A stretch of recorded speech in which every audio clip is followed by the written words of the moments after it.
నమస్తే, నేను మీ సతీష్ కుమార్ రాచూరి.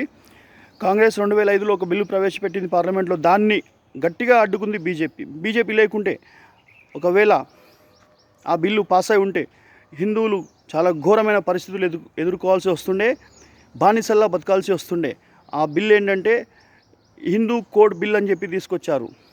ఆ బిల్లు మనం ఏం చేయాలన్నా, మన ఇంట్లో పూజ చేయాలనుకున్నా, మన ఇంటి ముందర టెంట్ వేసుకోవాలనుకున్నా, మనం గణేష్ మండపం వేసుకోవాలనుకున్నా, మైనార్టీల యొక్క ఎన్ఓసి నో ఆబ్జెక్షన్ సర్టిఫికేట్ తీసుకొని పిఎస్ పోతే పిఎస్లో అప్పుడు మనకు పర్మిషన్ ఇస్తారు. ఒకవేళ మనం ఇట్లా పర్మిషన్ తీసుకోకుండా, ఎన్ఓసి తీసుకోకుండా చేస్తే మనకు నాన్ బెయిలబుల్ అరెస్ట్ వారెంట్ అలాంటి చట్టం తీసుకురావాలని చాలా ప్రయత్నం చేసింది. అయితే అది ఫెయిల్ కావడంతో 2011లో ఇంకో బిల్ తీసుకొచ్చేసింది. దానికి పేరు మార్చేసి, అది ఇంకా డేంజరస్ బిల్.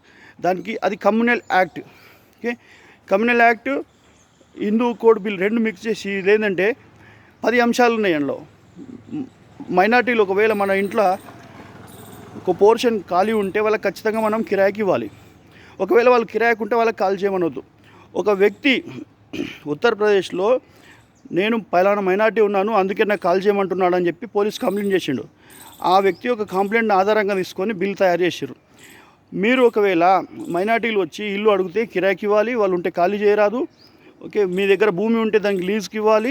మీ దగ్గర షాపు ఉంటే వాళ్ళు అడిగితే మీరు దానికి కిరాయికి ఇవ్వాలి. లేకుంటే మీకు నాన్ బెయిలబుల్ అరెస్ట్ వారెంట్.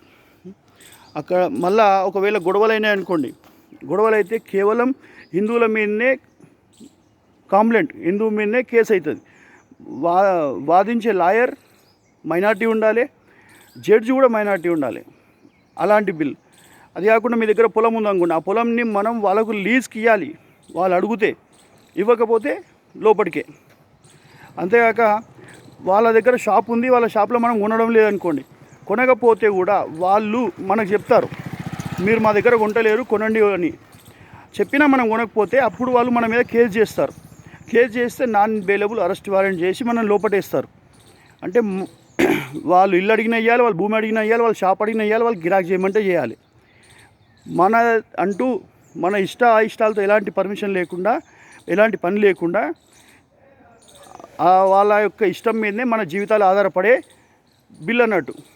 ఇంత ఘోరమైన బిల్ అంటే అది.